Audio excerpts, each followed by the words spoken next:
لله نحمده ونستعينه ونستغفره ونؤمن به ونتوكل عليه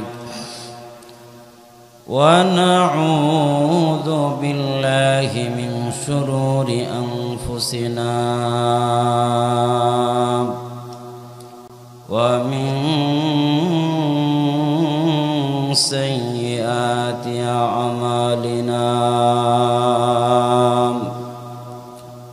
من يهده الله فلا مضل له ومن يضلله فلن تجد له وليا مرشدا ونشهد أن لا إله إلا الله وحده لا شريك له ونشهد أن سيدنا ومولانا محمدا عبد الله ورسوله الذي أرسل إلى الناس كافة بشيرا ونذيرا وداعيا إلى الله بإذنه وسراجا منيرا أما بعد فقد قال الله سبحانه وتعالى في كلامه القديم আমার সঙ্গে মাদ্রাসার ছাত্রর মতো উচ্চ আওয়াজে সুললিত কণ্ঠে পড়ুন আউযু বিল্লাহি মিনাশ শাইতানির বিসমিল্লাহির রাহমানির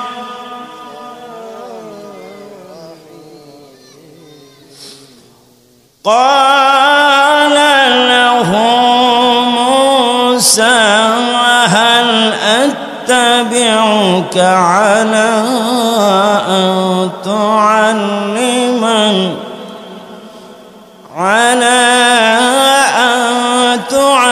تعلمني مما علمت رشدا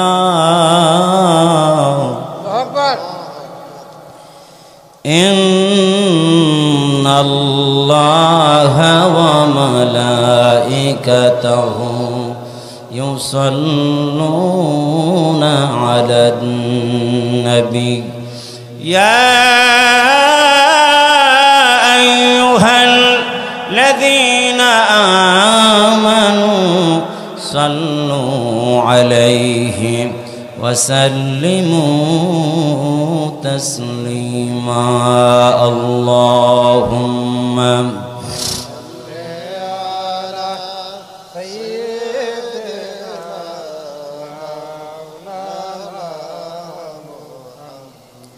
وعلى آله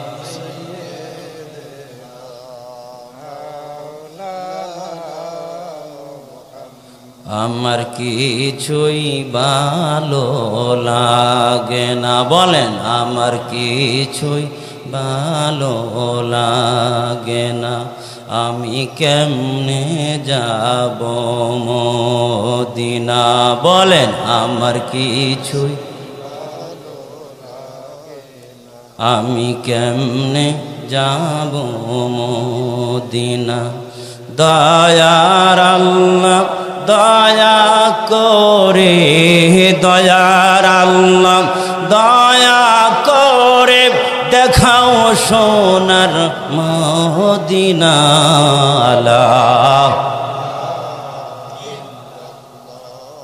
লা ইলাহা লা ইলাহা আরো জোরে আওয়াজ হবে লা ইলাহা मरने वाला मर जाएगा जीने वाला कोई नहीं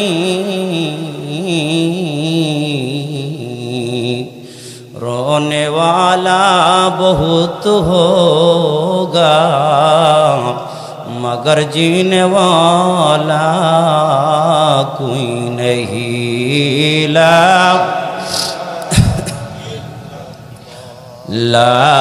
इलाहा इल्लल्लाह आरो जोरे हबे ला इलाहा इल्लल्लाह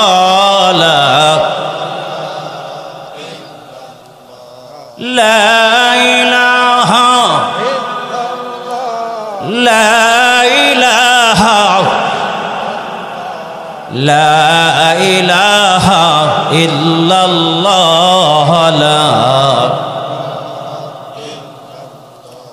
सुबहानल्लाह अल्हम्दुलिल्लाह जोरे सुबहानल्लाह अल्हम्दुलिल्लाह ला इलाहा তুমি বাঁচাও তুমি মারো জোরে তুমি বাঁচাও অবিরত ক্ষমা করো তুমি বাঁচাও তুমি মারো অবিরত ক্ষমা করো ধরার যে জন তাকেই ধরো ধরার যে জন তোমার মুঠোয় সবই আল্লাহ সুবহানাল্লাহ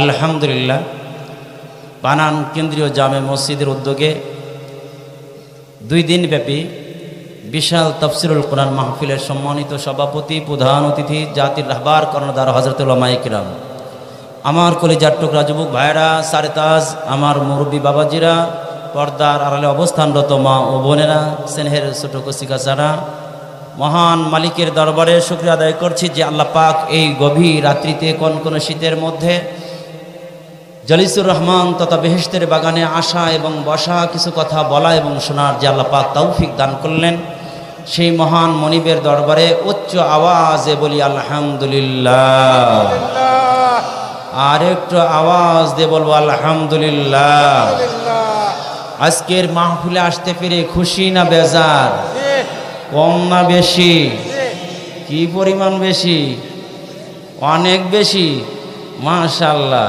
তাহলে যে পরিমাণ খুশি হয়েছেন এই জন্য আখিরি মোনাজাত না দিয়ে যাওয়ার নিয়ত আছে কার কার হাত তুলে দেখায় হ্যাঁ খুশির ঠেলায় আখিরি মোনাজাত না দিয়ে যাওয়ার নিয়ত আছে আপনাদের নাকি ও নাই অর্থাৎ সবাই আখিরি মোনাজাত দিয়েই যাবে আমি ওর উল্টোভাবে বলছি তো আবেগের সাথে আর বিবেকটা লাগাইতে পারে নাই এর আগে হাতটা উঠে ফেলছে জোরে বলেন ঠিক কিনা এবার বলেন দেখি বিবেক দিয়ে শেষ মোনাজাত দিয়ে আজকের এই তাফসিরুল কোরআন মাহফিলের শেষ রজনীর শেষ অধিবেশন আমার জন্য শেষ মোনাজাত হতে পারে জীবনের শেষ আলোচনা হতে পারে কি না এজন্য তাকবীর দিয়ে 2টা হাত আল্লাহ পাককে দেখা দেব আল্লাহ আমরা শেষ একদম অধিবেশন শেষ করে মোনাজাত দিয়ে তোমার দরবারে কান্নাকাটি করে গুনাহগুলো মাফ করে বিদায় হব কে কে রাজি আছে 2 হাত তুলে দেখায় একটু তাকবীর দেন আর লিল্লাহি তাকবীর নাগরপুরের তাকবীর দেন লিল্লাহি তাকবীর আরো জোরে লিল্লাহি তাকবীর আল্লাহ পাক কবুল করেন, বলো না আমিন। আমার ভাইয়েরা, এই কোরআনের মজমা, এই যে ভাই কিছু আগেও একটা কথা বললেন, এই ধরনের তাফসীরুল কোরআন মাহফিল বেহেশতের বাগান ছাড়া অন্য যত ধরনের অনুষ্ঠান হয়, যেই নামেই হোক না কেন, তারা বেহেশতের বাগান বলতে পারে? ঠিক আছে আমার ভাইয়েরা, নাগরপুর এই মাহমুদনগর থেকে যখন এসবিলিং সকালবেলা গাড়ি ছেড়ে দেয়, তখন দেখবেন গাবতলি বলে আওয়াজ করতে থাকে, নাগরপুর বলে না আমার ভাইরা নবীনগর বলে আওয়াজ করতে থাকে। কিন্তু আওয়াজ করে কোথায় থেকে? মাহমুদনগর থেকে। মাহমুদনগর থেকে যখন আওয়াজ করে বলে নবীনগর, যেই লোকটা নবীনগর যাবে, বলেন দেখি কেউ তো প্রশ্ন করে না, এই নবীনগর বলো কেন? এটা তো নবীনগর না, এটা মাহমুদনগর। বলেন দেখি ও জানা আছে এই গাড়িতে উঠলে চুপ করে বসে থাকলে কিছুক্ষণ পরেই নবীনগর পৌঁছা যাবে। চিল্লা বলেন ঠিক কিনা? আমার ভাইয়েরা, এই ধরনের তাফসীরুল কোরআন মাহফিল, ওয়াজ মাহফিলকে কেন বেহেশতের বাগান বলা হয়? এই জন্য বলা হয়, বলে এই জায়গায় বসলে কোরআন শেখা যায়, হাদিস শেখা যায়, দিন জানা যায়। এইভাবে বসে থাকলে, কোরআন শুনলে, আমল করলে, বলে বেহেশতের বাগান আর বেশি দূর নয়, বান্দা মরে যেতে দেরি হবে, কিন্তু বেহেশতের বাগানের নাজ নিয়ামত বান্দার কবরে চালু করতে আল্লাহ দেরি করবে না। এই জন্য বান্দার কাজ হলো, আলেমরা, হক্কানি আলেমরা যা বলবে আমান্না সাল্লামনা, আমরা মানলাম, বুঝলাম, আমল করবে, কথা বলতে হবে। ইহুদিরা বলছে আমান্না আসলামনা ওয়ালা আসলামনা আসইনা, তারা বলতো ইসলাম গ্রহণ করলাম, ইসলাম মানলাম, কিন্তু এই কথা বলতো তোমার কথা মানলাম, কিন্তু অন্তরে বলে মানবো না। আমার ভাইরা, এমন কথা বললে চলবে না। জবানে বলবো মুসলমান হইলাম, অন্তর থেকে আমার এই করতে হবে আল্লাহর আনুগত্য করার জন্য। আমার ভাইরা, যখন ডাক পড়ে যাবে আল্লাহর পক্ষ থেকে, বান্দার যখন ডাক পড়ে যাবে, মসজিদ থেকে ডাক আসলে মসজিদে দৌড়াবে। আমার ভাইরা, যখন যেই দিকে ডাক পড়ে যাবে ময়দানে দৌড়াবে। এই পরাজয় জিহাদের ময়দানে, বান্দার ডাক পড়ে গেলে জিহাদের ময়দানে দৌড়াবে। চিল্লা বলেন ঠিক কিনা? পরাজয় এই দেশের স্বাধীনতা রক্ষার জন্য আবার যদি ডাক পড়ে যায়, স্বাধীনতা সার্বভৌমত্ব রক্ষার জন্য ময়দানে নামার দরকার হলে, জিহাদের ময়দানে যখন ডাক পড়ে যাবে, ইমাদের ডাক পড়তে দেরি, বান্দা মোমেন মর্দে মুজাহিদ ময়দানে নামতে দেরি হবে না। চিল্লা বলেন ঠিক কিনা? আমার বন্ধুরা, আমরা গতকালকে যে সূরা আলোচনা করেছিলাম, এই সূরার নামটা কি? একজন বলতে পারছেন? সবাই বলতে পারবো, তবে বলে নাই। কি বলেন? সবাই জানে সূরাটার নাম কি? সূরাতুল কাহাফ। এই সূরা কাহাফের ঐতিহাসিক ঘটনা, ওই কাহাফের ঐতিহাসিক ঘটনা আমি আজকে আলোচনা করিনি, কালকে আলোচনা করিনি, আজকেও করব না। আমি যেই বিশেষ একটা ঘটনা আমি ধরেছিলাম, মাঝপথে রেখেছিলাম, ওইটা আজকে শেষ করার জন্য চেষ্টা। জোরে বলেন না? আমা তাওফিকি ইল্লা বিল্লাহ। আমার ভাইরা, তাহলে আগে আজকে আমরা জানবো বন্ধু বাছাই, বন্ধু নির্বাচন করতে হবে। কি করতে হবে? বন্ধু নির্বাচন। মুসা আলাইহিস সালাম বন্ধু নির্বাচন করছেন। মুসা আলাইহিস সালাম একজন পয়গম্বর হওয়ার পরেও আর একজন খিজির, তিনি আল্লাহর ওলি ছিলেন, কেউ বলছেন নবী ছিলেন। তিনি বন্ধু বানাইলেন ইলম শেখার জন্য, আর আমরা বন্ধু বানাই গাঁজা টানার জন্য। চিল্লা বলেন ঠিক কিনা? আমরা বন্ধু বানাই বিড়ি টানার লেগে, আছে না নাই? আমরা বন্ধু বানাই দুনিয়ার স্বার্থের জন্য। চিল্লা বলেন ঠিক কিনা? আমার বন্ধু বানাইতে হবে। কাকে বন্ধু বানাবো? এটা আগে প্রথমে পয়েন্টটা শুনে নিন। আমার ভাইয়েরা, বন্ধু নির্বাচনের ক্ষেত্রে ইসলাম দিক নির্দেশনা দিয়েছে। কাকে বন্ধু বানাবে?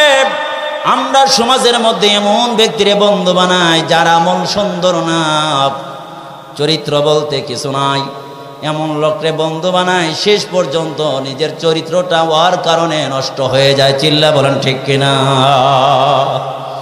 আমার ভাইয়েরা, কাকে বন্ধু বানাবো? আল্লাহ রাসূল সাল্লাল্লাহু আলাইহি ওয়াসাল্লামের হাদিস থেকে আমরা জানতে পারি, ইদা যুকিরাল্লাহ,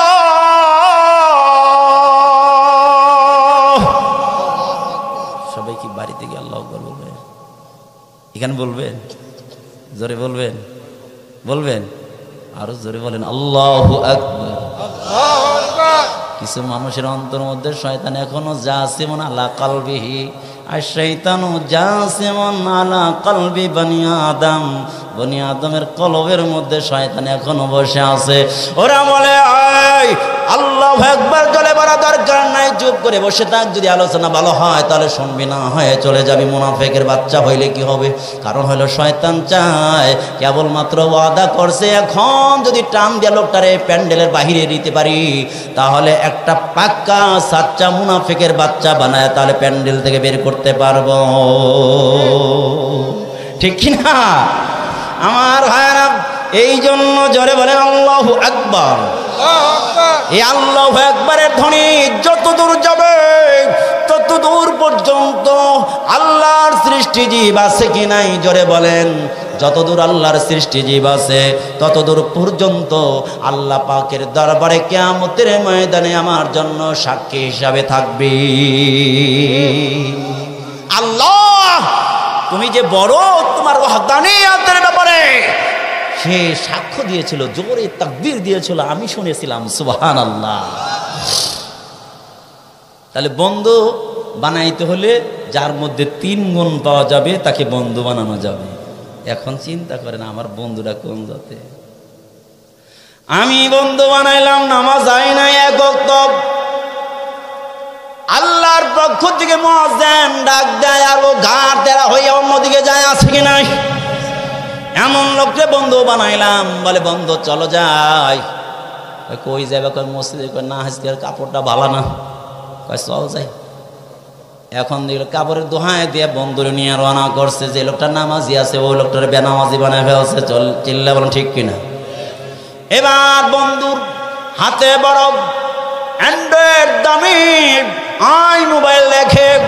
এবার নতুন বন্ধুটা জীবনে বাবা মার কাছে টাকা চায় নাই, বাবা মার অত্যাচার করে নাই, কিন্তু বন্ধুর কাছে আইফোন দেখে এবার বলে আমার 1 লাখ টাকা 80,000 টাকা দিয়ে আইফোন না কিনা দিলে আর কলেজে যাব। জোরে বলে আছে কিনা আমার ভাইরা? এবার মা বাবার কাছে তেমন টাকা নাই, অত্যাচার করে, যদি পড়াইতে চাও তাহলে আমাকে আইফোন কিনে দিতে হবে, আইফোন না কিনে দিলে আমি আর স্কুলের বারান্দায় যাব না, কলেজে যাব না। কারণ হইলো আমার বন্ধু বান্ধবীদের সবার কাছে আইফোন আছে। আমার ভাইরা বলেন দেখি, বাবার উপরে অত্যাচার আরম্ভ করে দিল, মায়ের উপরে অত্যাচার আরম্ভ করে দিল, কারণটা কি? ও আর খারাপ একটা বন্ধু বানানোর কারণে এখন মা বাবার উপরে অত্যাচার শুরু করে দিয়েছে। চিল্লা বলেন ঠিক কিনা? এই জন্য বন্ধু বানাবো কাকে? বন্ধু বানাবো তাকে 2-3টা গুণ পাবো, যার মধ্যে 3 গুণ বিশিষ্ট লোক যখন পাবো তাকে বন্ধু বানাবো। আমার ভাইরা, গুণ নাম্বার 1 নাম্বার গুণ হলো ইদার যুকিরাল্লাহ, লোকটাকে যখন দেখা হয় তখন আল্লাহর কথা মনে পড়ে যায়। চিল্লা বলেন ঠিক কিনা আমার ভাইরা? যেই লোকটার পুরা দেহের মধ্যে সুন্নাতে রাসূল, যে লোকটা আশিকে রাসূল, যে লোকটার পুরা দেহের মধ্যে সুন্নাত আছে, যে লোকটা নামাজ কামাই দেয় না, যে লোকটা অন্যায় কাজের সাথে জড়িত না, যে লোকটা সব সময় আল্লাহকে রাজি খুশি করার জন্য 24 ঘন্টা যে আমার বাইরে চেষ্টা করে, এমন লোকটার দেখলে কার কথা মনে পড়ে যায়? কার কথা? আরো জোরে আমার ভাইরা বলেন দেখি, আপনার এলাকার ইমাম সাহেবরে দেখলে কার কথা মনে পড়ে যায়? আল্লাহর কথা মনে পড়ে যায়। আর একজন বলে দেহের মধ্যে নাই তো নাই, সব সাফা করে ফেলছে। এক পর্যায়ে রাসূলের সুন্নাত বলতে কিছু নাই, নামাজ নাই, কিছু নাই, শুধু গাঞ্জার গান নিয়ে পইরা আছে।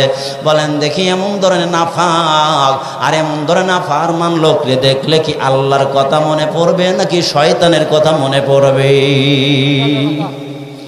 আমার ভাইরা, এক নম্বর দারু যুকিরাল্লাহ,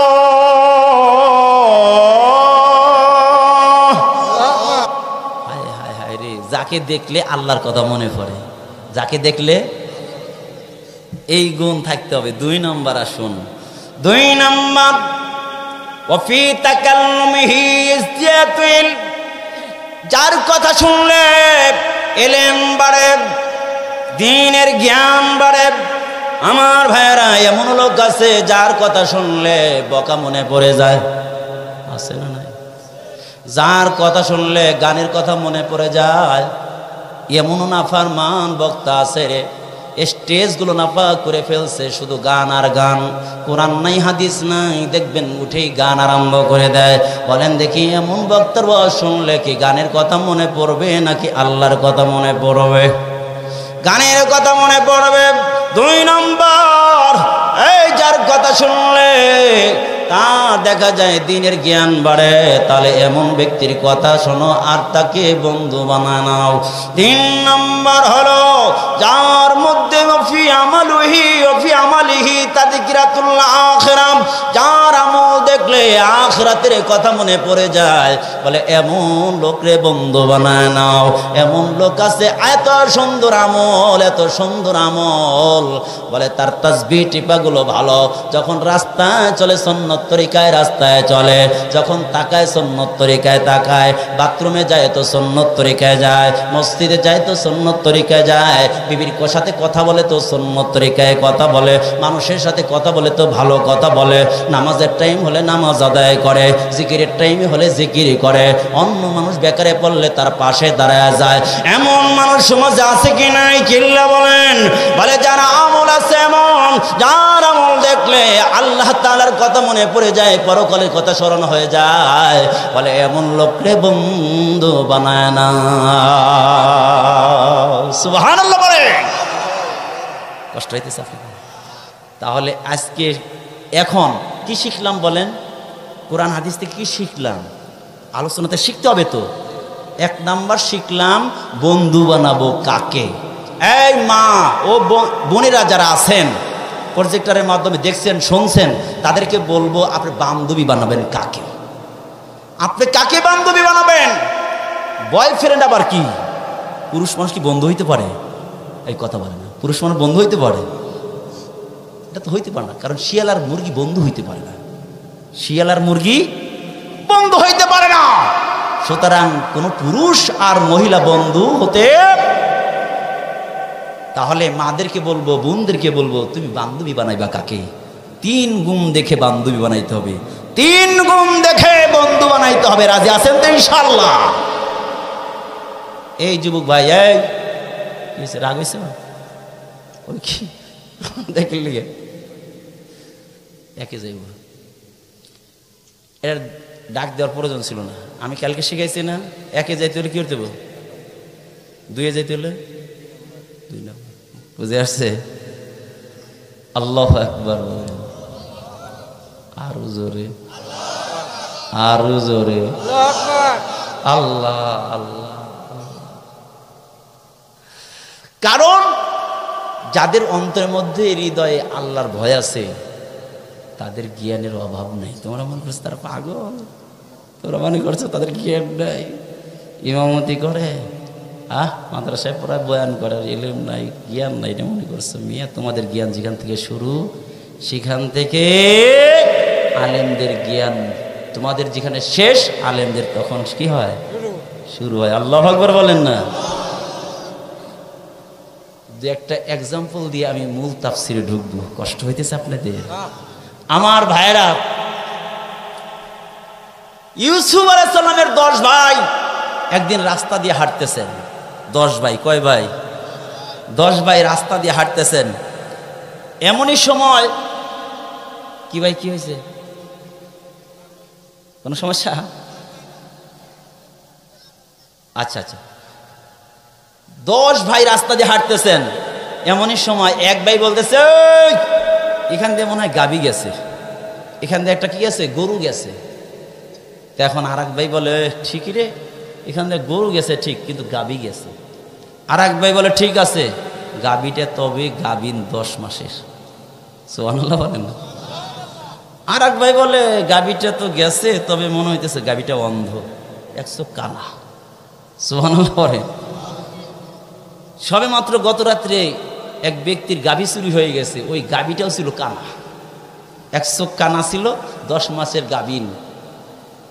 এখন ওই লোকটাকে এই চোর যাইতেছে, তাহলে আমার গাভীর কথাই তো বলতেছে, দৌড়ায় সব তোরা আমার গাভী চুরি করছস। ভাই বলেন কি ভাই, আমরা তো নবীর আওলাদ, আমরা তো হলো ইয়াকুব আলাইহিস সালামের সন্তান, আমরা নবীর সন্তান, আমরা কেমনে চোর হই? কিভাবে তোমরা বলতেছো আমরা চোর? তোমরা কিছুক্ষণ আগে বললা এখান থেকে একটা গাভী গেছে, তারপরে 10 মাসের গাভীন, 1 চোখ কানা। আমার গাভীনটা তো গতকালকে চুরি হয়েছে, 1 চোখ কানা, 10 মাসের গাভীন, এটা তো ঠিক মেলে যায়। তাহলে তোমরা জানলা কেমন? কয় এই যে হাইটে গেছে, এটা দেখে আন্দাজ করে বলতেছি। সুবহানাল্লাহ বলেন না? আন্দাজও এত ঠিক, হুবহু মিলে গেল, এটা কেমনে হয়? এখন বলতেছে তাহলে তোমাদেরকে নিয়ে যাব বাদশার দরবারে। 10 বাইরে দইরা বাদশার দরবারে নিয়ে গেছে। বাদশার দরবারে যখন নিয়ে গেছে, বাদশা নামদার এই লোকগুলো আমার গাভী চুরি করছে। বলে ঠিক আছে, যেহেতু মেহমান, চোর হোক আর যেমনই হোক, এরা তো মেহমান, আগে খাইতে দাও। 10 ভাই বলে বাদশা নামদার, আমরা হইলাম ইয়াকুব পয়গম্বরের সন্তান, আমরা নবীর বংশের লোক, শুধু তাই নয় বরং নবীর সন্তান, আমরা চোর হতে পারি না, চুরি করি নাই স্যার। বলে আচ্ছা ঠিক আছে, বিচার পরে, আগে তোমরা খেয়ে নাও, কারণ মেহমানদারি করা সুন্নাত। সুবহানাল্লাহ বলেন। যা দিয়ে হোক না কেন, এক কাপ চা দিয়ে হইলেও মেহমানদারি করা সুন্নাত। আমার ভাইরা, একজন যান। আমার ভাইরা, এখন এই 10 ভাইকে নাস্তা দিছে। নাস্তা দিলে 10 ভাই রুটি খাইতেছে, আর বলতেছে, এক ভাই বলতেছে যেই মহিলাটা বর্তমান রুটি বানায় আমাদের কাছে পাঠাইছে, মহিলাটার মনে হয় মাসিক চলতেছে।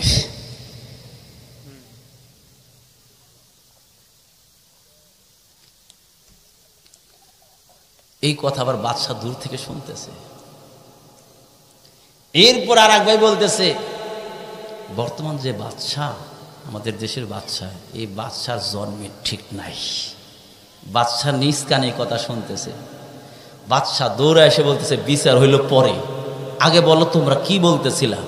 এই তোমরা বললা যে আমার বাদী যিনি রুটি বানায় দিছে তার নাকি বর্তমান পিরিয়ড চলতেছে, মাসিক চলতেছে, এটা কেমনে বললা? আন্দাজ করে বলছি। কই কেমনে বললা, আন্দাজ কেমনে? কই বুঝলাম। কই ঠিক আছে। পরে বাদশা গেছে খোঁজ নিতে, আসলে দেখে ওই বাদীর মাসিক চলতেছে। এখন এসে বলল ঠিক আছে, তোমরা বুঝলা কেমনে? কয় আন্দাজ করে। আন্দাজ কেমনে হইলো? কয় আন্দাজ হইলো এই জন্য, এই যে রুটিটা বানাইছে, রুটির জায়গায় জায়গায় কাঁচা, রুটির জায়গায় জায়গায় যে কাঁচা রয়েছে, তাহলে বোঝা গেল যিনি রুটি বানাইতেছে তার সমস্যা আছে। আর সমস্যা মহিলাদের তো কমন একটা সমস্যা থাকে, সেটা হলো মিন্সের সমস্যা থাকে।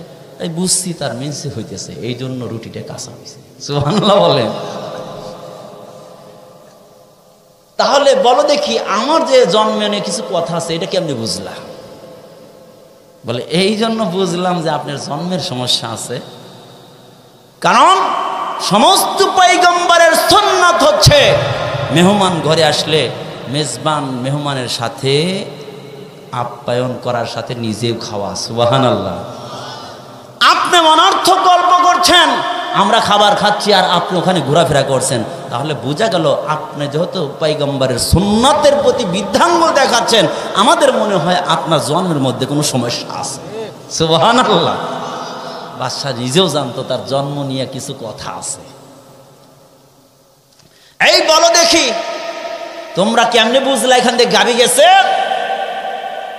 ইউসুফ পয়গম্বরের এক ভাই ডেকে বলে, এই জন্য বুঝলাম যখন আমরা চলতেছিলাম, রাস্তা দিয়ে চলতেছিলাম, আমরা দেখলাম গরুর পায়রা যেরকম ছাপ পড়ে যায়, ছাপগুলো দেখলে বোঝা যায় এখান দিয়ে গরু গেছে। এই জন্য বুঝতে পেরেছি, আমরা ছাপগুলো দেখি, পায়ের দাগগুলো দেখে, নিশানাগুলো দেখে বুঝতে পারলাম এখান দিয়ে একটা গরু গেছে।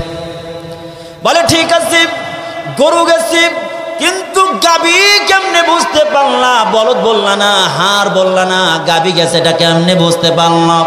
ইউসুফ পয়গম্বরের ভাইরা ডেকে বলে, এই জন্য বুঝতে পারলাম।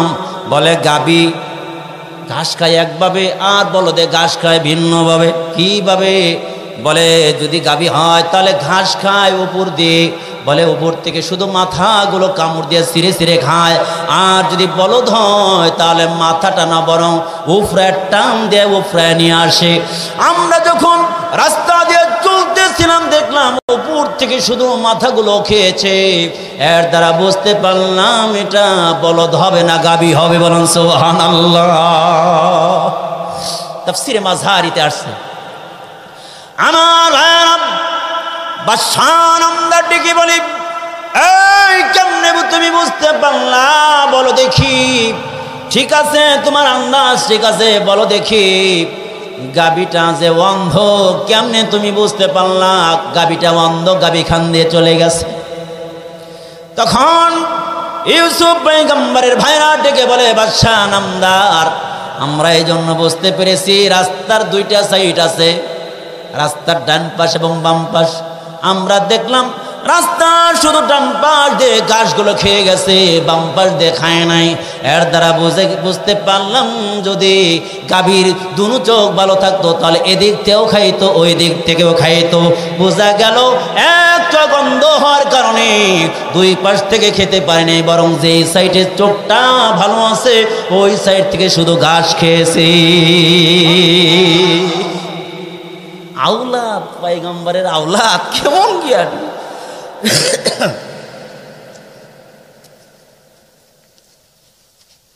আমার ভাইরা,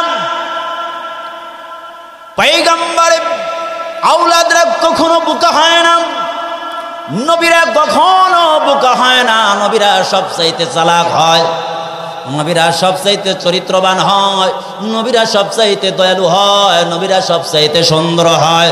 নবীদের চেয়ে ভালো মানুষ, ভালো সুন্দর মানুষ, ভালো চরিত্রের মানুষ আর জ্ঞানী মানুষ আল্লাহর জমিনে আর দ্বিতীয় কেউ হয় না।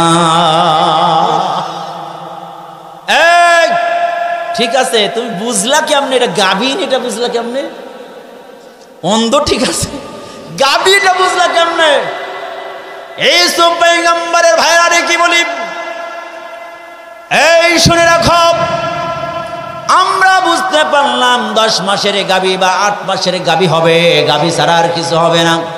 কারণ হইল সামনের দুই পায়ের ছাপগুলো যতটুকু জমিনের মধ্যে গেঁথে গেছে, যতটুকু দেবে গেছে, তার তুলনায় পিছনের পা গুলো বেশি বেশি গেঁথে গেছে এবং দেবে গেছে। এর দ্বারা বুঝলাম 10 মাসের বা 8 মাসের গাভীন হবে। আর গাভীন না হইলে এই ধরনের বৈষম্য ছাপ থাকতে পারে না। সুবহানাল্লাহ। ইউসুফ পয়গম্বরের ভাইরা, ইউসুফ পয়গম্বরকে গতকালে বলেছিলাম আদম পয়গম্বর 7 লক্ষ ভাষা জানতেন। কয় লক্ষ? সুবহানাল্লাহ বলবেন না, আমরা জানি কয়টা? আল্লাহ।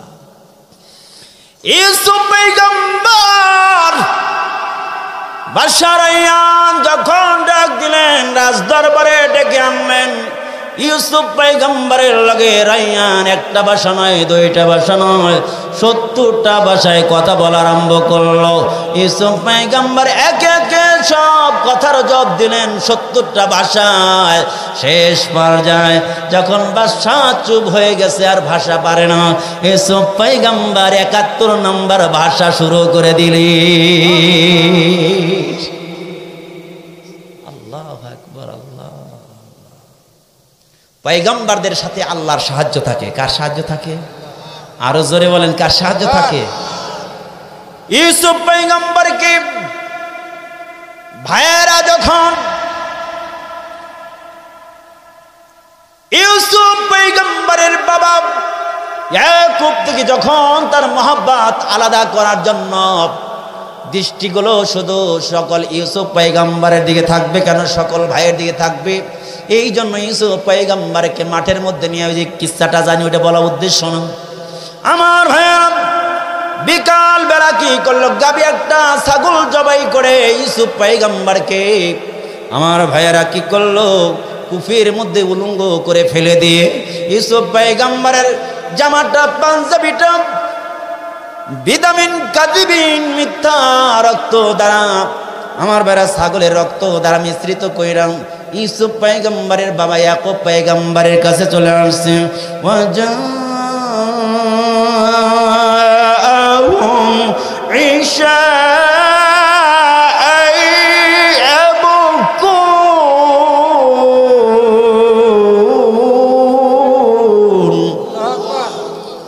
সবাই রাত্রে এসে সবাই কান্না করছে, হো করে একবারে কান্না করতেছে, আসলে তো কান্না না, সবাই নাটকে কান্না শুরু করে দিল। বাবা ডেকে বলে, হ্যাঁ ইয়াহুদা বলো দেখি কি হয়েছে, কি সমস্যা ঘটেছে। ভাইরা ডেকে বলেন, ইউসুফরে নিয়েছিলাম মহব্বত আর আদর করে, কিন্তু আমরা কি করতে পারি নাই, বাঘের হাত থেকে রক্ষা করতে পারি নাই। আজকে আমার ভাইজানকে বাঘে খেয়ে ফেলছে। এই যে জামাটা এবার এইভাবে মেলে ধরলেন, জামাটা এইভাবে মেলে ধরে ইউসুফ পয়গম্বরের বাবা ইয়াকুব পয়গম্বর বলে, ও আমার কলিজার টুকরা সন্তান, শুনে রাখো, শুনে রাখো, বাঘটা এত প্রশিক্ষণ প্রাপ্ত, আমার কলিজার টুকরা সন্তান রে কামড়াইয়া কামড়াইয়া খেয়ে ফেললো, জামার মধ্যে একটু টাচ পর্যন্ত লাগতে দেয় না, এত প্রশিক্ষণ প্রাপ্ত বাঘে খাইলো।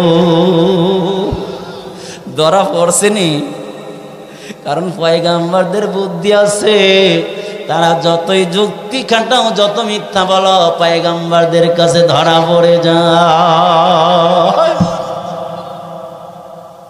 ওই যে বুদ্ধির কথা বলতেছিলাম, এই কথা চলে আসছে, ইউসুফ আলাইহিস সালামের কথা যখন আসছে, আর একটা কথা বলে মূল কথা চলে যায়। ইউসুফ পয়গম্বরকে উলঙ্গ করে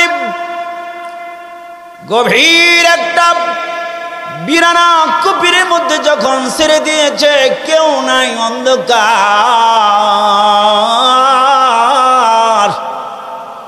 ভিতরে ময়লা আবর্জনা, বড় বড় সাপ বিচ্ছু আর বিষাক্ত জিনিস ছাড়া কিছু নাই। ইউসুফ পয়গম্বর যখন চলে গেছে কূপের মধ্যে, জিব্রাইল ডেকে বলে, আল্লাহ, ইউসুফ পয়গম্বরের কিছু কাপড় চোপড় তো নাই, কি করা যায়? আল্লাহ ডেকে বলে, এত কথা কেন বলো? জানো না ইউসুফ পয়গম্বরের গলার মধ্যে একটা সুন্দর বেহেশতি পাঞ্জাবি লটকানো আছে। এই জিব্রাইল যা, ইউসুফ পয়গম্বরের গলার মধ্যে একটা তাবিজ আছে, ওই তাবিজটা খোল। তাবিজটা যখন খুলেছে, এখন তাবিজের ভিতর থেকে এরকম একটা কাগজের মতো বের করছে, বের করে এখন যত লম্বা করে আর লম্বা হয়ে যায়। আল্লাহু আকবার। যত লম্বা করে লম্বা হয়ে যায়। এবার দেখে সুন্দর একটা পাঞ্জাবি। ও মালিক, কই থেকে পাঞ্জাবি আসলো? আল্লাহ ডেকে বলে, জানোস না রে জিব্রাইল, এই পাঞ্জাবি ওই পাঞ্জাবি, যেই পাঞ্জাবিটা আমি আল্লাহ তাআলা জান্নাত থেকে হযরতে ইউসুফ, হযরতে ইব্রাহিম পয়গম্বরকে আগুনে ফেলার সময় দান করেছিলাম। আমি আল্লাহ তাআলা কি করলাম, যখন ইব্রাহিম পয়গম্বরকে উলঙ্গ করে আগুনের মধ্যে ফেলে দেওয়া হচ্ছে, শুধু অপরাধ একটা, লা ইলাহা ইল্লাল্লাহ, এই অপরাধের কারণে যখন তাকে আগুনের মধ্যে ফেলে দিবে। শুধু তাই নয়, উলঙ্গ করে যখন ফেলে দিতেছিল, এমন সময় হযরত ইব্রাহিম পয়গম্বর ডেকে বলে, মালিক,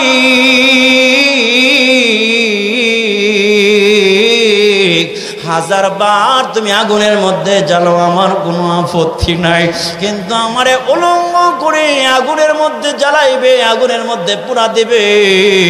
বাবা এবং মার সামনে, হাজারো পরিচিত মানুষের সামনে উলঙ্গ করে আমারে আগুনের মধ্যে দিবে, এটা আমার বড় লজ্জা লাগে, বড় খারাপ লাগে। আল্লাহ ডেকে বলে, জিবরাইল আর করিস না দেরি, যা এবার জান্নাত থেকে একটা পাঞ্জাবি নিয়ে যা, একটা কাপড় নিয়ে যা, ইব্রাহিমের খলিলকে পরায় দে। এবার ইব্রাহিমকে যেই পাঞ্জাবিটা পরানো হয়েছে, এই পাঞ্জাবিটা আমার ভাইরা ওয়াটার প্রুফ না, এটা কিন্তু কিনা আমার ভাইরা, এটা হলো এমন ফায়ার প্রুফ পাঞ্জাবি আল্লাহ পাক বেহেশত থেকে দান করে দেন। সুবহানাল্লাহ। ফায়ার প্রুফ বলেন, আগুন ধরবে, আগুন ধরবে।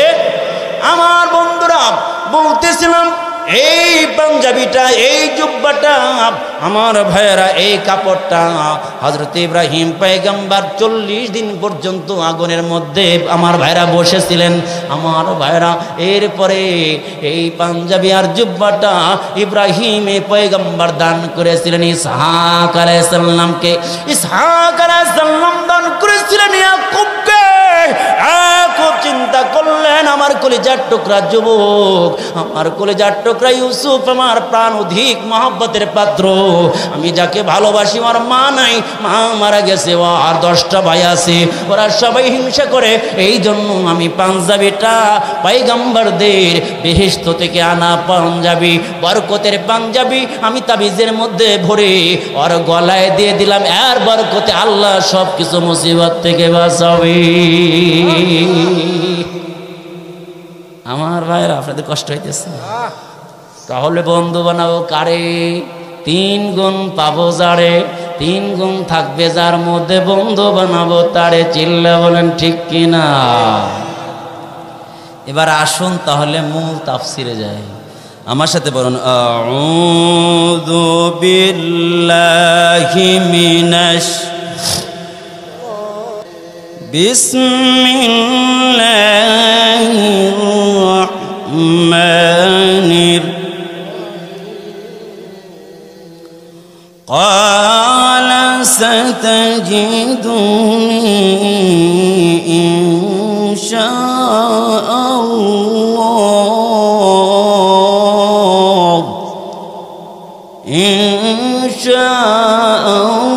ইনশাআল্লাহু সাবিরান ওয়ালা আ'সি লাকা আমরা। আমি এখান থেকে তাফসির শুরু করার আগে বলবো, গতকালকে শোনেন নাই কে কে? দেখি হাত তোলেন দেখি। গতকালও ছিলেন না বেশ কিছু লোক। তাহলে মাঝখান থেকে শুরু করলে এখন তো বুঝবে না, আবার যদি শুরুর থেকে শুরু করতে চাই টাইম হবে না। তাহলে কি করা যায়? আমি 1 মিনিটে কথাগুলো টেনে নিয়ে আসি, ভালো হয় না? হযরতে মূসা আলাইহিস সালাম একদিন খুতবা দিয়েছিলেন, ভাষণের মধ্যে বললেন, ভাষণ দিতেছিলেন, এমন সময় একজন দ্বারা কামা রাজুলুম মিনহুম, একজন দ্বারা বললেন, মান আলামু, সবচেয়ে বেশি জানেওয়ালা কে? মূসা আলাইহিস সালাম বলছেন, আমি। এই যে আমি বলছেন, যদিও বাস্তবে সত্যি তিনি সবচেয়ে বড় আলেম ওই জামানার, আল্লাহর পরে, এই কথাই সত্য, কিন্তু এই জবটা আল্লাহর কাছে পছন্দ হয় নাই। এজন্য আল্লাহ তাআলা বলে, যাও, তোমার চেয়ে বড় একজন আছে। এবার কোথায় যাবা? মাছ ভেজে নিয়ে যাও, যেখানে মাছ তাজা হয়ে যাবে। এবার যেতে যেতে যেতে যেতে ঠিক 2 সমুদ্রের মাঝখানে সঙ্গম স্থলে মোহনায় চলে গেছে। কিন্তু মাছ যে চলে গেছে ঘুমানোর সময় ওনার টেরি, কথা বলে টেরি, ওখান থেকে 1 দিন 1 রাত, পরের দিন 10টা পর্যন্ত হাঁটতে হাঁটতে ক্ষুধা লেগে গেছে, হায় হায় নাসা, বা কষ্ট লেগে গেছে। সেখান থেকে ফিরে আবার আসছে, আয়া দেখে, এই দেখি একজন লোক চাদর মুড়ি দিয়ে বসে আছে, চাদর মুড়ি দিয়ে। আসসালামু আলাইকুম। ওয়ালাইকুম আসসালাম। মানাংতা, তুমি কে? না মুসা, আনতা মুসা বনি ইসরাইল, তুমি কি বনি ইসরাইলের মুসা? না না মুসা বনি ইসরাইল। সুবহানাল্লাহ। ঠিক আছে, কেন? লিমা জিতা ইয়া আখি, আপনি কেন আসছেন এখানে? এই যে ভাই, এই ভাই যাইতেছে কি লিগে? বীর বাহাদুরের মতো। ও আচ্ছা ঠিক আছে, আল্লাহু আকবার বলেন। এই কেন আসছে? বলে আপনার লগে থাকতাম। থাকতে পারবা না তো, আমি যে কাণ্ড ঘটাবো, কারণ হইল তোমারে দিয়েছে শরীয়তের জ্ঞান, আর আমারে দিয়েছে সৃষ্টির রহস্যের কিছু জ্ঞান দিয়েছে। এটা অন্য মানা জরুরি না, কিন্তু আমাকে আল্লাহ পাক স্পেশালি কিছু দিয়েছে যেটা আপনি সহ্য করতে পারবেন। আর জোরে। এখন মুসা বলে আল্লাহ যদি চায় পারবো। ঠিক আছে চলো যাই সামনে। ঠিক আছে, মুসা আলাইহিস সালাম অনেক তো কথা তো বলছিলাম, এত তো বলা সম্ভব না, মূল কথা বলে দিলাম, অনেক আদব বলেছিলাম। এখন দুইজন রওনা দিয়েছে। কি করেছে? দুইজন রওনা দিল। দুইজন রওনা দিল। রওনা যখন দিল, এবার আমার ভাইরা, ফান্তালাকা হাত্তা ইযা রাকিবা ফিস সাফিনাতি খারাকাহা।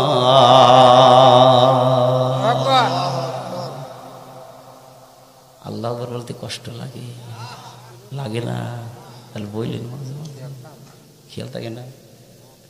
কলিকালের জামানা বলিতে মানা, বলতে গেলে ধরে মারে রে। আছে কি নাই? ছোট ছোট বাচ্চারা যে একটি নেই ভাই, যদি সামনে এখন বর্তমান বয়সে কিশোর গ্যাং, এক থাপুড় দিলে 10 কিলোমিটার দূরে চলে যাব। এইটা কিসের কেন এত ই করে, অত্যাচার করে? আছে, বোঝেন নাই?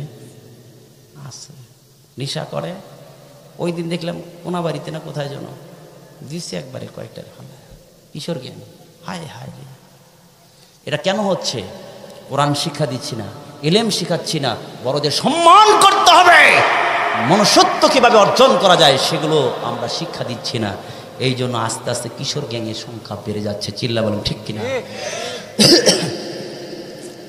আমার ভাইয়েরা, দুইজন চলতে লাগলেন।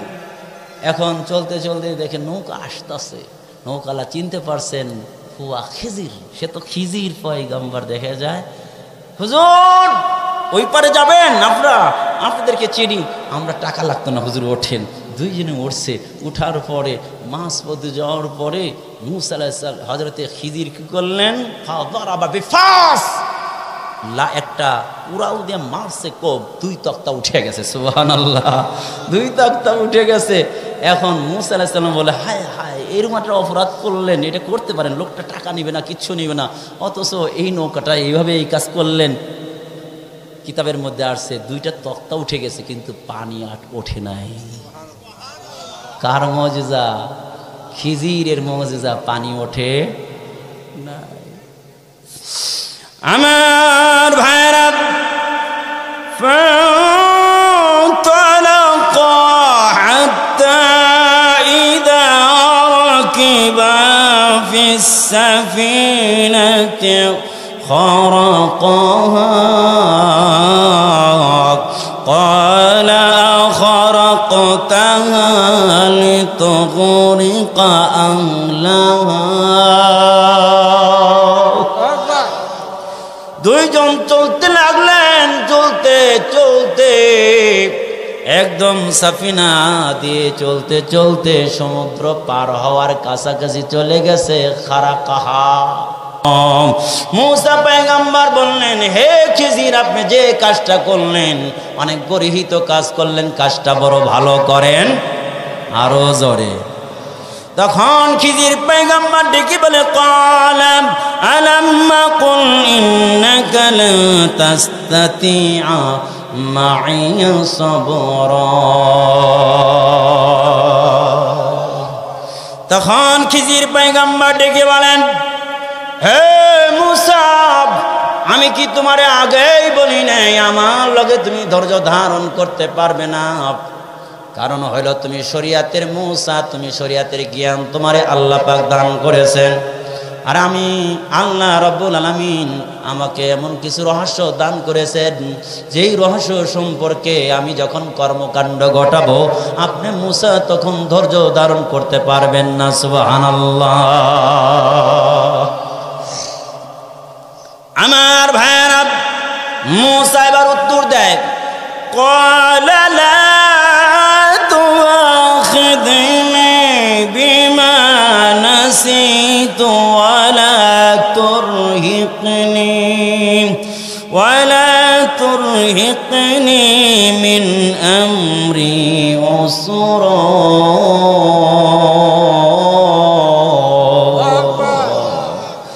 মুসা আলাইহিস সালাম ওযর পেশ করলেন, লা তুআখিযনি বিমা নাসিতু, আমি যে জিনিস ভুল করেছি এই ভুলের কারণে আমাকে অপরাধী বলবেন না, অপরাধী সাব্যস্ত করবেন না।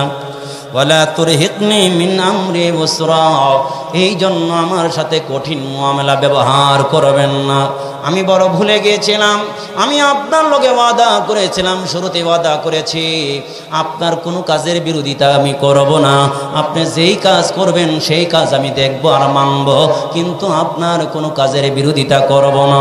কিন্তু আপনি যখন এই কাজটা ঘটাইলেন তখন আমি ভুলে গেছি, এই জন্য কথাটা বলে ফেলছি, সামনে আর বলবো না।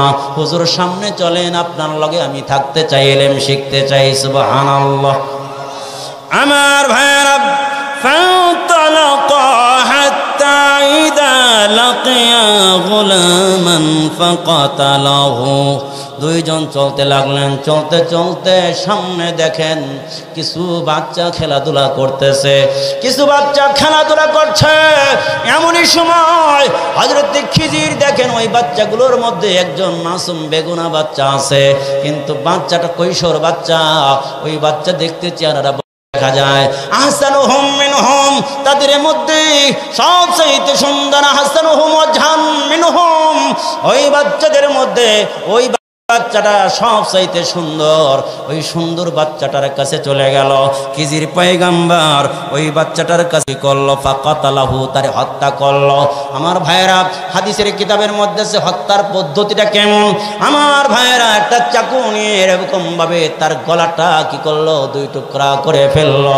আর কোন কোন বর্ণায় পাওয়া যায় তার মাথাটা ধইরা, আমার ভাইরা চিংড়ি মাছের মাথাটা যেরকম ভাবে টান দিয়ে ছিঁড়ে ফেলে, তেমনি ভাবে হযরত খিজির কি করলেন, ছোট্ট বাচ্চার মাথাটা টান দিয়ে মুহূর্তের মধ্যে আলোক করে ফেললো। অথবা বাচ্চাটার নিয়ে বলের সঙ্গে যখন বলের মতো আঘাত করলো, তখন মাথাটা ফেটে দ্বিখণ্ডিত হয়ে গেল, মুহূর্তের মধ্যে মারা গেল। আমার ভাইরা, যখন এই অবস্থা দেখলো তখন হযরতে মূসা ঠিক থাকতে পারলেন না। হযরতে মূসা ডেকে ডেকে বলে, ক্বালা কাতালতা নাফসান যাকিয়াতাম বিগাইরি নাফসিন লাকাদ জিইতা শাইআন নুকরা। আপনাদের কষ্ট হইতেছে? এইভাবে তাফসীর চলবো নাকি এলো পাতারি খেলে ওয়াজ করুম? এইভাবে চলবো? আমার ভাইরা, আমার জানা আছে লোক ধরে রাখার কোন ক্যাপাসিটি, বোঝেন নাই? হাসি কান্না মজা যত পারো দাও, পিছনে পাইবা সাজা, আছে না নাই? আমার ভাইরা, আমরাও গান কম পারি না, আমরাও হাসাইতে কম পারি না, ওগুলো জানা আছে, ওতে লাভ নাই। চিল্লা বলেন ঠিক কিনা? আমার ভাইরা, কোরআন থেকে কিছু কথা শোনেন, কাজে লাগবে। আল্লাহু আকবার বলেন। হযরতে মূসা পয়গম্বর তখন বললেন, এই যে সাদা চাদরওয়ালা ভাই,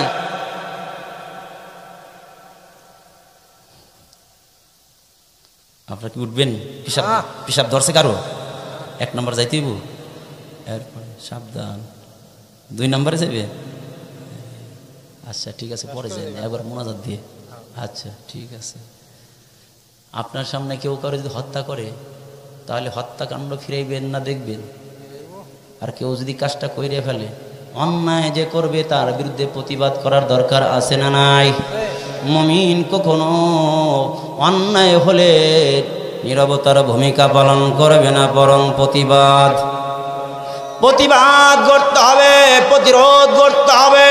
বাংলার জমিনে আর কাউরে ছাড় দেওয়া হবে না। অন্যায়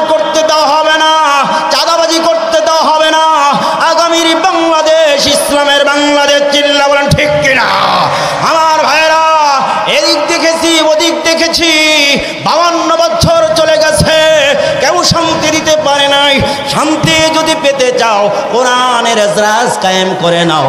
সংসদের মধ্যে আল্লাহর কোরআন দিয়া সংসদ চালাইলে বাংলার জমিনে শান্তি যিনি দিবেন তিনি কে? এই জন্য আগামীর বাংলাদেশ হবে ইসলামের বাংলাদেশ। কে কে রাজি হাত তুলে দেখায়। আল্লাহ পাক কবুল করবো না আমিন। মুসা আলাইহিস সালাম দেখলেন লোকটার একবার নিষ্পাপ বাচ্চারে হত্যা করে ফেললো, এইটা কি কাজটা ঠিক হইল? নবীর জন্য তো এটা যায় না, নবী এটা কি আমনে বরদাস্ত করে? শরীয়তের নবী। তখন মুসা আলাইহিস সালাম বলেন, এই মিয়াজি আপনি কাজটা কি করলেন? হায় হায় হায়, এটা কি করলেন আপনি? এই বাচ্চা তো কারো হত্যা করে নাই, হত্যার পরিবর্তে হত্যা হয়, এটা তো কেউ হত্যা করে নাই। أقتلت نفسا زكية بغير نفس لقد جئت شيئا نكرا।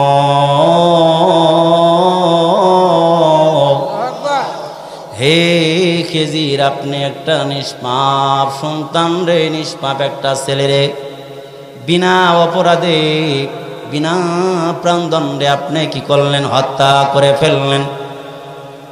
লাকাদ জিতা শাইআন নুকরা, আপনি বিশাল বড় একটা গর্হিত কাজ করলেন, এটা বহুত বড় একটা খারাপ কাজ করলেন। হযরতে খিজির তখন ডেকে ডেকে বলে, ক্বালা আলাম আকুল লাকা ইন্নাকা লান তাসতাতিআ মাইয়া সাবরা। হযরতে খিজির ডেকে বলে, হ্যাঁ মুসা, আমি কি তোমাকে আগে বলি নাই আমার কর্মকাণ্ড দেখে তুমি ধৈর্য ধারণ করতে পারবে না? আমি যা ঘটাবো আমার লগে থাকলে তুমি ধৈর্য ধারণ কখনো করতে পারবে না, তুমি ধৈর্য ধারণ করতে পারবে না। কথা তো আগেই বলে ফেলেছি, তুমি কেন এখন কথা বলো? আমার ভাইরা, আমার আপনার নবী, বিশ্ব নবী রাহমাতাল লিল আলামিন ডেকে ডেকে বলে, উম্মতরা শোনো, মুসা পয়গম্বর যখন খিজিরের লগে চলতেছিল, এইভাবে যদি চলতে থাকতো, কোনো প্রশ্ন না করতো, তাহলে একটা নয়, দুইটা নয়, তিনটা নয়, হাজার হাজার কাণ্ড আল্লাহ পাক তার মাধ্যমে দেখায় দিতে।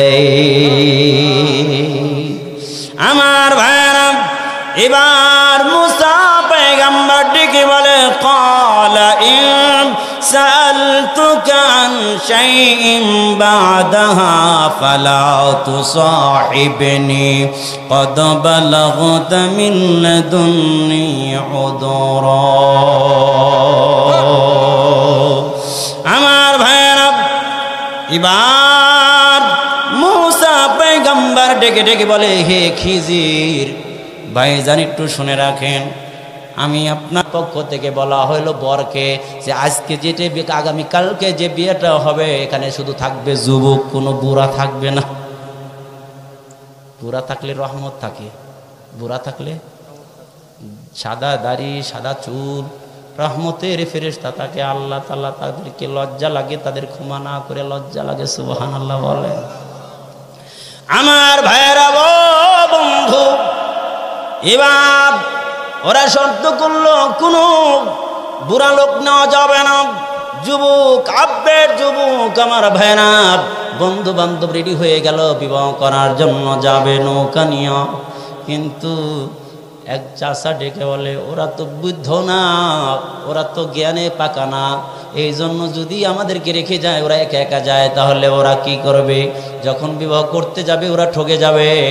আর কন্যার পক্ষ থেকে বলা হয়েছে কি করা হবে? প্রত্যেকটি একটা করে খাসি দেওয়া হবে, আস্তা খাসি দেওয়া হবে, প্রত্যেকেই খেতে হবে, প্রত্যেকেই খেতে হবে, একটা করে খাসি খেতে হবে।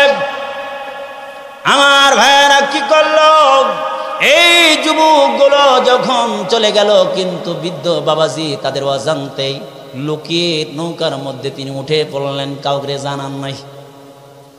এবারে বরের পক্ষ থেকে যেই যুবকগুলো গেছে কন্যার বাড়িতে চলে যাওয়ার পরে, কন্যার বাবা বলল, যতগুলো লোক আসছো আজকে তোমাদের লগে একটা পাল্লা হবে, যদি না পারো তাহলে তোমাদের লগে মেয়ে বিয়ে দিব না। কি শর্ত? শর্ত হলো যতগুলো যুবক আসছো প্রত্যেকটা যুবকরে একটা করে খাসি দেওয়া হবে, আস্তা খাসি দেওয়া হবে। এই খাসি খেতে পারলে তোমাদের সাথে আমরা মেয়ে দেব, না হলে দেব না। এবার যুবকরা বলল বিপদে কি করে, একটা খাসি তো এক একজন পারবে না। একটা যুবক তখন চিন্তা করলো নৌকায় একটা বৃদ্ধ লোকের মতো মনে হইল, দেখা গেল এবার দৌড়া চলে আসছে, হ্যাঁ ঠিকই আছে, একজন বৃদ্ধ লোক আছে। এবার বৃদ্ধ লোকের কাছে সে ডেকে বলে, চাচা যান, আপনার তো জ্ঞানে পাকা, কারণ আপনাদের বয়স যত বেশি তত জ্ঞানে পাকা, আমরা বয়সে কাঁচা, জ্ঞানেও কাঁচা। আমাদেরকে বলা হয়েছে একটা করে আস্তে আস্তে খাসি দিবে, খেতে হবে, না খেতে পারলে তাহলে আমাদের কাছে মেয়ে দেবে না, কি করা যায়? এবার বৃদ্ধ লোকটা ডেকে বলে, এটা তো কোনো ব্যাপারই না, আমি তোদের রাস্তা বাতলা দিছি। বলেন সুবহানাল্লাহ। কি রাস্তা? এবার যুবকরা হাতে ধরে পায়ে ধরে বৃদ্ধকে বলে, বাবাজি তাহলে বলেন দেখি কি বুদ্ধি? বলে বুদ্ধিটা হইল তোরা একবার কি করবি, সকালবেলা গিয়ে খাওয়া দাওয়া করবি, খাওয়া দাওয়া করে দৌড়াদৌড়ি করবি, খেলাধুলা করবি, আবার গিয়ে খেলাধুলা করবি, পায়খানা পেশাব করবি, আবার খাবি, আবার গোসল করবি, বারবার খাবি। কারণ হইল ওরা বলছে খেতে হবে, কিন্তু কতটা টাইম এটা কিন্তু বলে নাই। টাইম যেটা নির্ধারিত করে দেয় নাই, যতক্ষণ পর্যন্ত খাসি থাকবে ততক্ষণ পর্যন্ত তোরা খেতে থাকবি, কোনো ভয় নাই, খাসি শেষ হবে না, তোদের খাওয়া শেষ হবে না। কারণ হইল যুবকদের বুদ্ধি থাকে গলায়, আর মুরব্বীদের বুদ্ধি থাকে তলায়। সুবহানাল্লাহ বলে।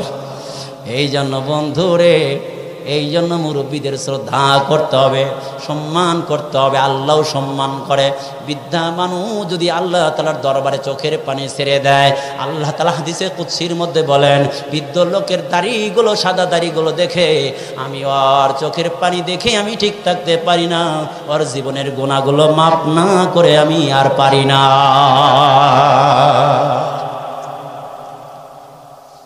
আমার ভাইরা, কি বলতেছিলাম? হযরতে খিজির কি করলেন? বাচ্চারা মেরে ফেলছে। আল্লাহু আকবার বলেন। আপনার কষ্ট হচ্ছে না তো? আল্লাহ।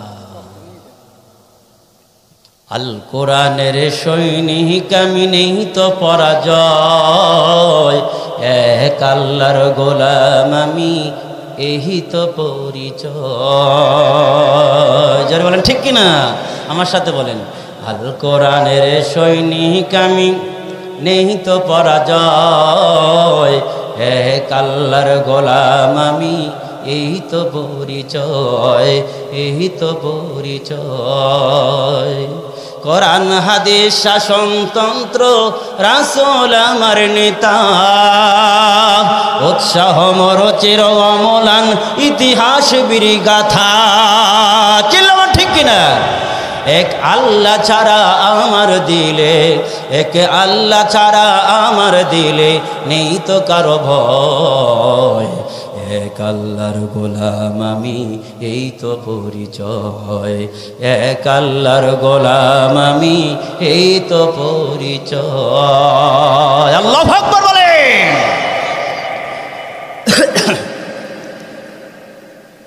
এই মাইকেলা, তোরা যদি কথা বলোস তাহলে আর বাকিরা কি করবি? কালকে মাইকের ভালো সুনাম দেওয়ার কারণে এগুলো করতেছো নাকি?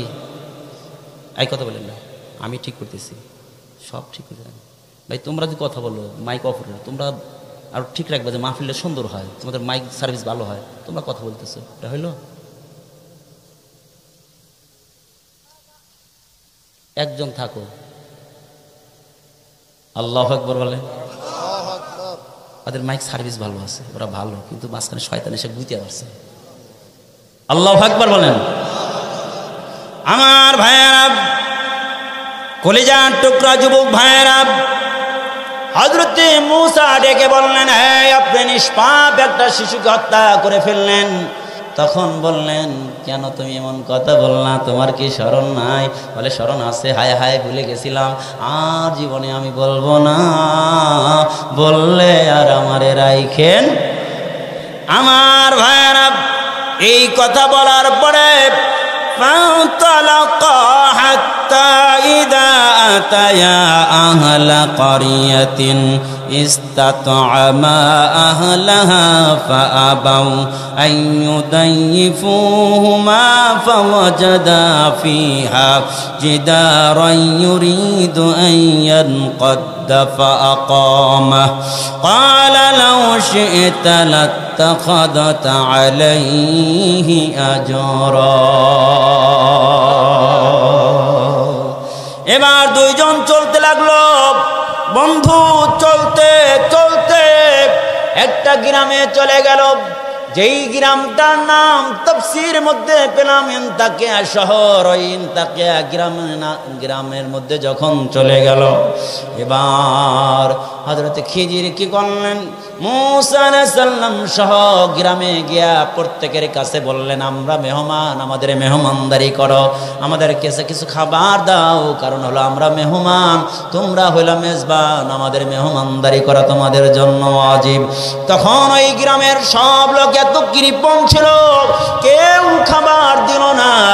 খাবার দিল না বন্ধু কৃপণ একটা কথা মনে বসলো বলার টাইম হইলে আমি বলবো সুযোগ যদি থাকে বন্ধুরে এবার খিজির তখন চিন্তা করলেন এরা খাবার দিল না ঠিক আছে এলাকা ছাইরা চলে যায় মুসা পয়গম্বর বললেন ঠিক আছে এলাকার কৃপণ সবাই কৃপণ তাহলে চলে যান এবার ওই এলাকা অতিক্রম করে যেতে দেখে এত বড় একটা ওয়াল দেখা যায় প্রায় 100 গজ লম্বা সুবহানাল্লাহ 100 গজের মতো লম্বা হাইট হলো 100 গজের মতো এত বড় ওয়াল এরকম ভাবে পতনম্মুখ হইয়া যেন পড়ে যাবে ওয়ালটা যেন মাটির সাথে মিশে যাবে এরকম হেলান দিয়ে গেছে এমনই সময় হযরতে খিজির পয়গম্বর তখন কি করলেন আরাদা ইউরিদু আয় আমার বাইরায়ান কদ্দাফা আকামা যখন মাটির সাথে মিশে যাওয়া আরম্ভ হবে ভাব হয়েছে সঙ্গে সঙ্গে খিজির পয়গম্বর সঙ্গে সঙ্গে সেটার ইশারা দিলেন আর লগে লগে ঠিক হয়ে গেল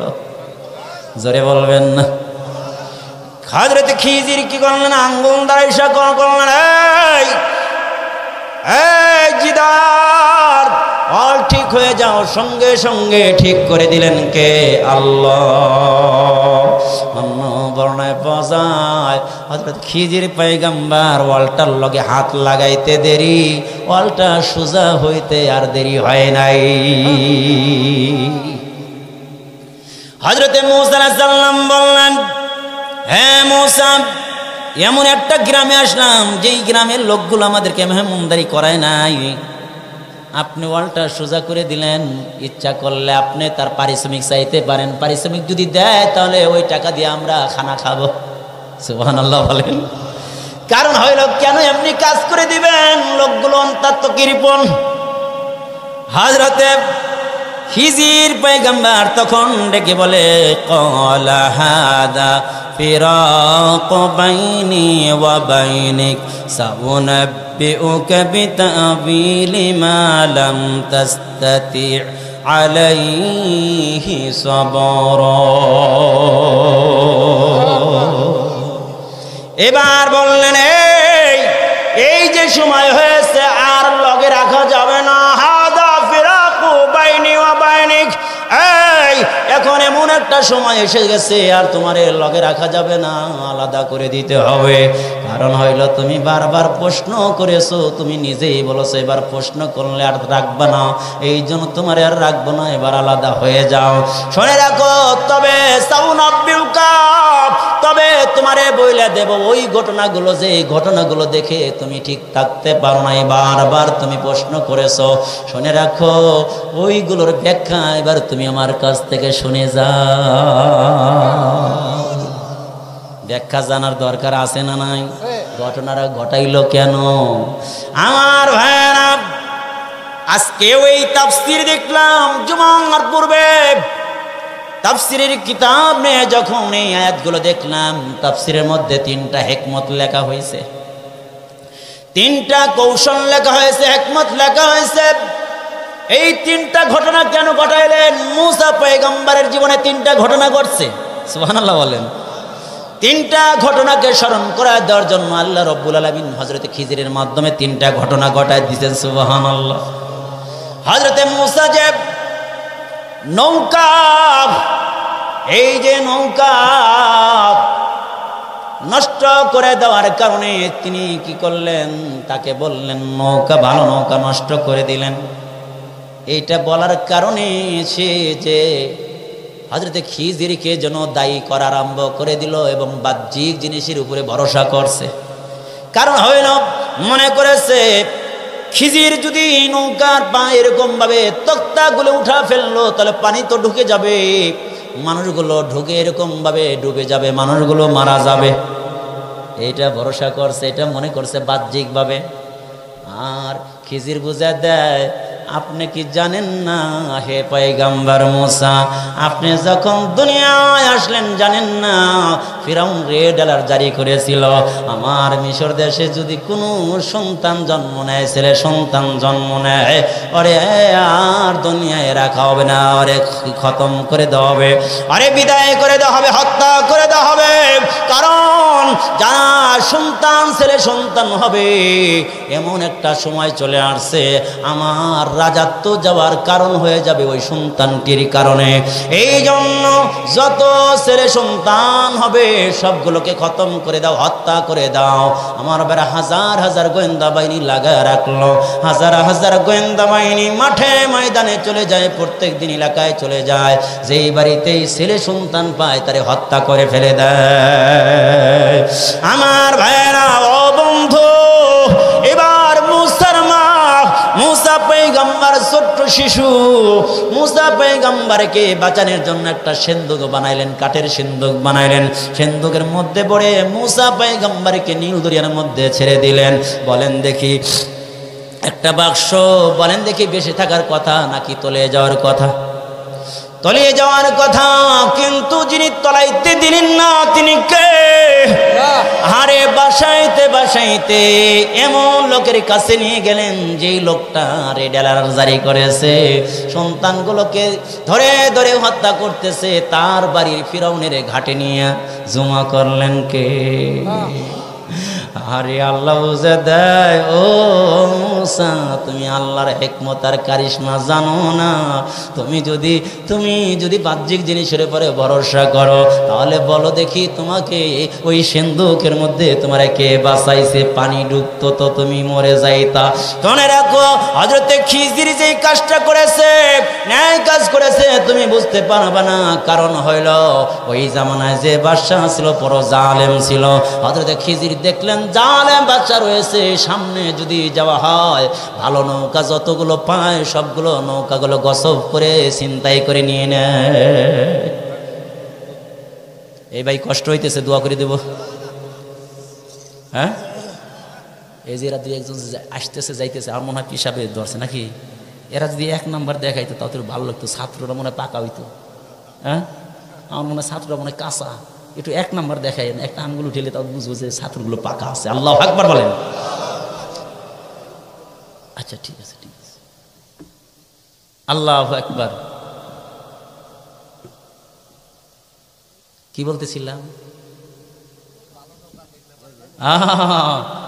নৌকা দেখলে এবার নুয়ে যায়। এখন খিজি কি করলেন, তোপটা উঠে ফেললেন। যখন নৌকা আলা দেখবে, বাদশা যখন দেখবে যে নৌকার মধ্যে কি নাই, ভাঙ্গা তক্তা নাই, তখন নিবে না। সুবহানাল্লাহ বলে। এরপরে খিজির আলাইহিস সালাম পরে ঠিক করে দিয়েছেন। সুবহানাল্লাহ বলে।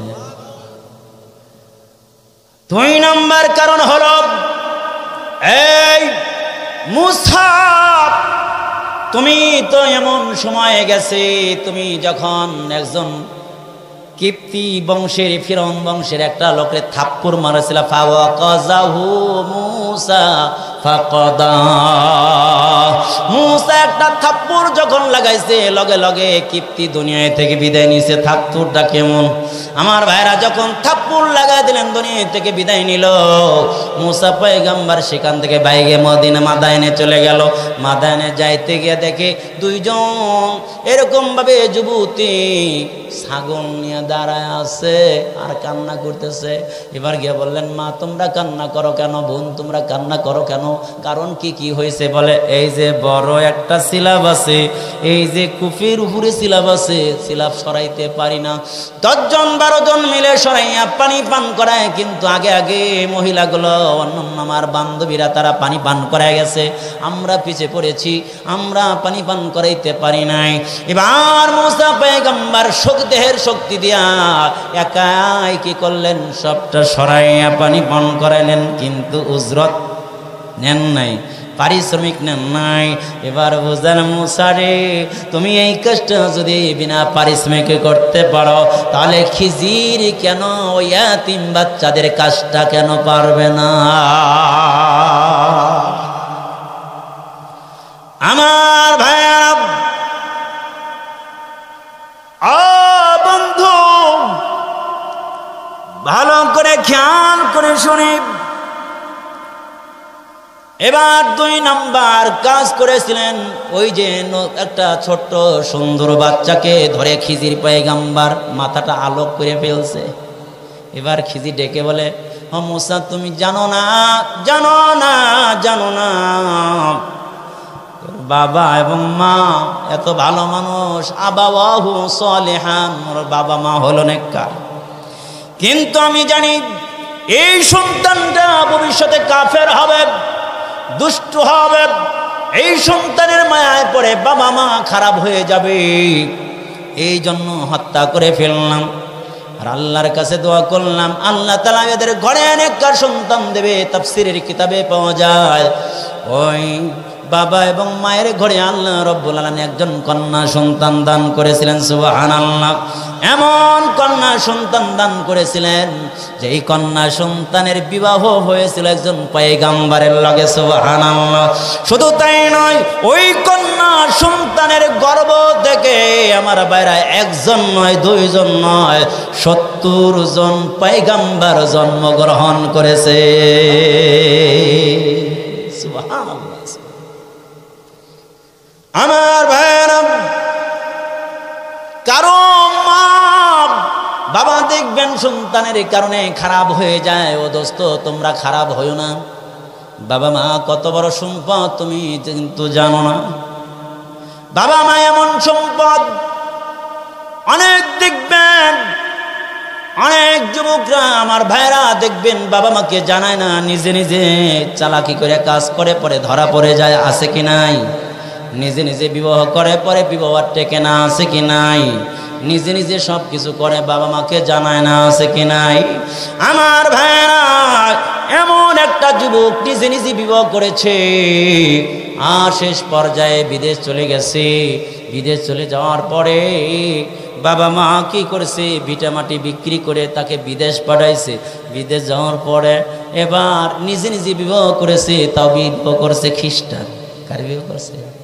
খ্রিস্টান মেয়ে বিবাহ করলাম। খ্রিস্টান মেয়ে বিবাহ করে বাবার কথা বলে গেছে, মার কথা বলে গেছে। মাকে খবর নেয় না, বাবার খবর নেয় না। একটাই মাত্র কলিজার টুকরা সন্তান, ভিটে মাটি বিক্রি করে টাকা পয়সা জোগাড় করে বিদেশের বাড়িতে পাঠাইলো।